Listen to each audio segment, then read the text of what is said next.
السحور والافطار، سحری اور افطاری کے مسائل۔ سحری کھانے میں برکت ہے، نیند سے اٹھ جانے کے بعد جان بوجھ کر سحری ترک نہیں کرنی چاہیے۔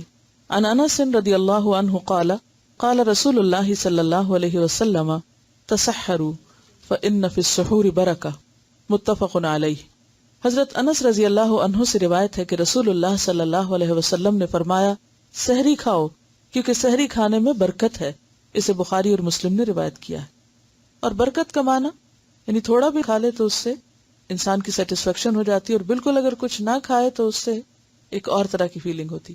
دوسری بات یہ کہ جو کھانا بابرکت ہوتا ہے وہ انسان کی صحت کا بھی ضامن ہوتا ہے، یعنی اس وقت کا کھانا جو ہے وہ انسان کے لیے کئی قسم کے فائدے رکھتا ہے۔ رمضان المبارک میں فجر کی اذان سے پہلے سحری کے لیے اذان دینا سنت ہے، یعنی سحری کے لیے جگانے کو جو اذان دی جاتی ہے، سحری کا وقت بتانے کو، تو وہ اذان بھی دی جا سکتی ہے۔ عن عائشہ رضی اللہ عنہا ان بلالا رضی اللہ عنہ کان یؤذن بلیل فقال رسول اللہ صلی اللہ علیہ وسلم کلوا واشربوا حتى یؤذن ابن ام مکتوم فانه لا یؤذن حتى یطلع الفجر، متفق علیہ۔ حضرت عائشہ رضی اللہ عنہا سے روایت ہے کہ حضرت بلال رضی اللہ عنہ رات کو سحری سے قبل اذان دے دیا کرتے تھے، چنانچہ رسول اللہ صلی اللہ علیہ وسلم نے فرمایا اس وقت تک کھاؤ پیو جب تک کہ ابن ام مکتوم اذان نہ دے دیں، اس لیے کہ ابن ام مکتوم اس وقت تک اذان نہیں دیتے جب تک فجر نہ ہو جائے۔ اسے بخاری اور مسلم نے روایت کیا۔ اب بھی اگر آپ سعودی عرب جائیں تو آپ نے دیکھا ہوگا کہ تہجد کی اذان اسے بولتے ہیں عام طور پر، اور وہ کچھ وقت پہلے ہوتی ہے فجر کی اذان سے۔ اس وقت عموماً لوگ تہجد کے لیے حرم میں جاتے ہیں، اور پھر فجر کی اذان ہوتی تو فجر کی نماز پڑھی جاتی ہے، اور ان دو کے درمیان کا وقت عام طور پر سحری کھانے کا وقت ہوتا ہے۔ افطار میں جلدی کرنا اور سحری میں دیر سے کھانا انبیاء کرام کا طریقہ ہے، یعنی سحری بہت جلدی نہیں کر لینی چاہیے کہ رات 12 بجے کر کے آپ سو جائیں۔ عن ابی الدرداء قال قال رسول اللہ صلی اللہ علیہ وسلم ثلاث من اخلاق النبوة تعجیل الافطار وتأخیر السحور ووضع الیمین علی الشمال فی الصلاة، رواہ الطبرانی۔ حضرت ابو درداء رضی اللہ عنہ روایت کرتے ہیں کہ رسول اللہ صلی اللہ علیہ وسلم نے فرمایا 3 باتیں اخلاق نبوت میں سے ہیں، یعنی نبیوں کا طریقہ رہی ہیں۔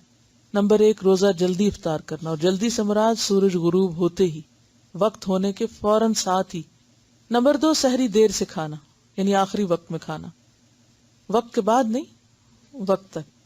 نمبر 3 نماز میں دایاں ہاتھ بائیں ہاتھ کے اوپر رکھنا، اسے طبرانی نے روایت کیا ہے۔ سحری کھاتے اذان ہو جائے تو کھانا فوراً ترک کرنے کی بجائے جلدی جلدی کھا لینا چاہیے، یعنی ایک دم ابرپٹلی سٹاپ نہیں کرنا چاہیے۔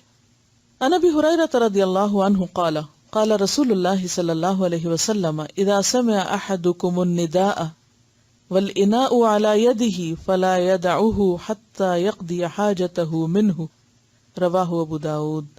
حضرت ابو ہریرہ رضی اللہ عنہ سے روایت ہے کہ رسول اللہ صلی اللہ علیہ وسلم نے فرمایا جب کوئی آدمی اذان سنے اور پینے کا برتن اس کے ہاتھ میں ہو تو اسے فوراً نہ رکھ دے بلکہ اپنی ضرورت پوری کر لے، اسے ابو داؤد نے روایت کیا۔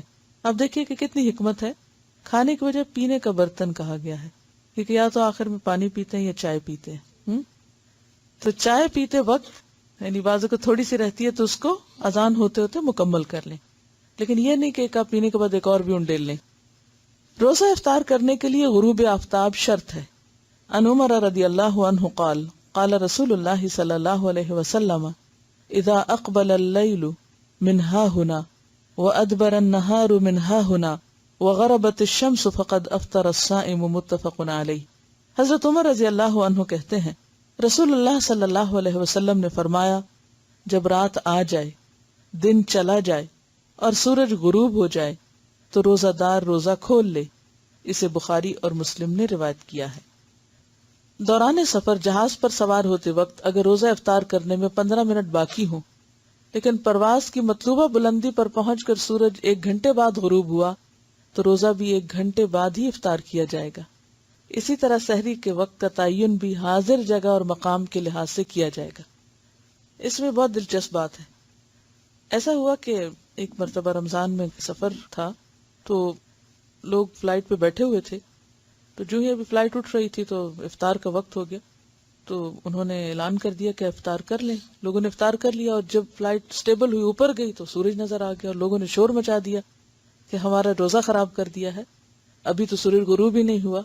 تو یقیناً جب آپ اوپر جا کے دیکھیں گے تو سورج ابھی نظر آ رہا ہوگا، نیچے ہوں گے تو سورج آپ کو نہیں دکھے گا. تو بات یہ ہے کہ اگر تو ابھی جہاز نیچے ہی ہے اور اس وقت ہو چکا ہے اور آپ افطار کرتے ہیں تو آپ کا افطار درست ہے، بھلے 5 منٹ کے بعد اوپر جا کے آپ سورج دیکھتے ہیں، کیونکہ اس وقت کو شمار کیا جائے گا جب آپ اس خاص مقام پر تھے. یہ شریعت کے احکام زمان، مکان اور کیفیت اور کمیت اور وہ تمام چیزوں کو سامنے رکھ کے طے ہوتے ہیں. لیکن اگر افطار ہونے میں 5 منٹ تھے اور اتنے میں جہاز اوپر چڑھ گیا، اور اب وہ 5 منٹ